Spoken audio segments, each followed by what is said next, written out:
Order, please. Have you ever felt lost because you don't know how to start a project, an idea, or a task?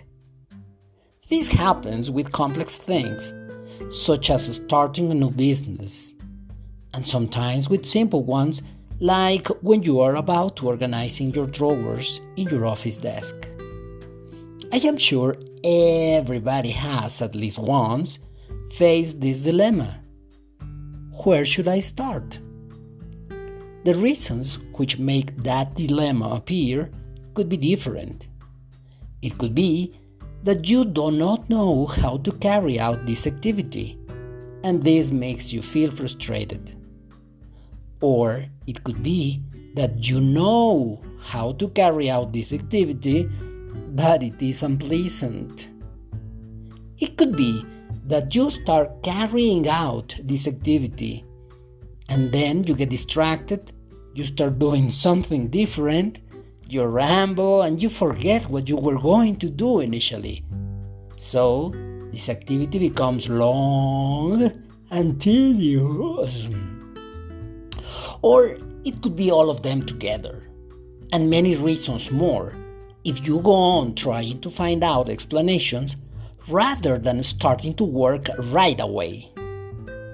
So stop thinking and trying to find out the big why, because even if you find it, perhaps the only thing you are going to get is a way to justify why you have not started yet. Well, where should I start?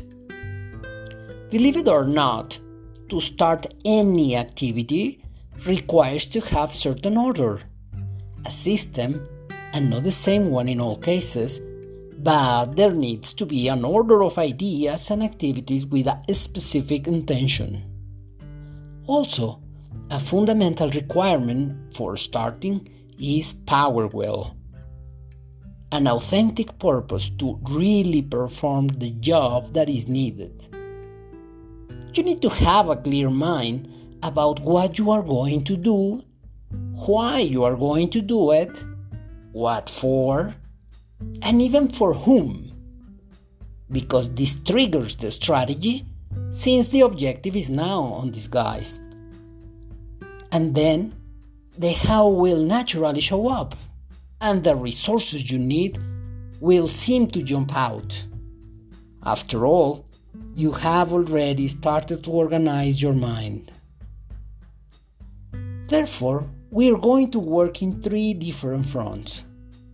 First, your mind, and how important it is and convenient for you to think different. So, imagine and consider yourself a very creative person who has many ideas about where and how to start. By the way, probably it is happening now in your mind, but you just have not realized it.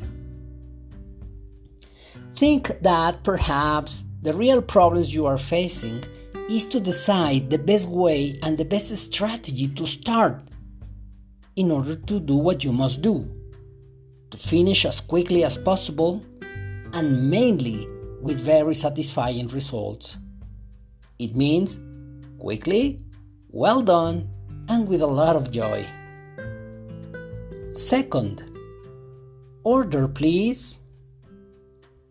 Whatever you are going to do, it requires a sequence of steps, and in order to achieve them, it's important to create a simple process where you can identify the phases to complete and the tasks associated to them.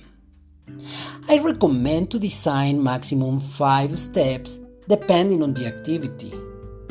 Assign to each phase specific tasks and a clear outcome. Define the required resources you may need along each one of those phases and prepare them ahead.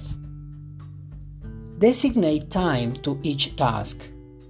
Use a realistic base of time, but challenge yourself to manage them faster. In this way, you will train your mind to demand you more than just what you think you are capable of. This is the way sports people overcome their limits. Interesting, isn't it?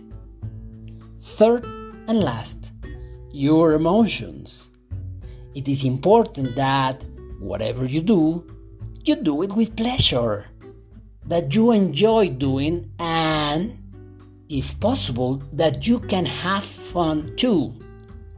There are many duties to be done. Some of them are enjoyable, and some others are not. But it is necessary that you complete them all. And if you do it with pleasure, it will always be more attractive. After all, you are going to conclude them, whether you like them or not. And isn't it better and more attractive to have a good time while you do it? Look for that element that makes it attractive and put your mind on it.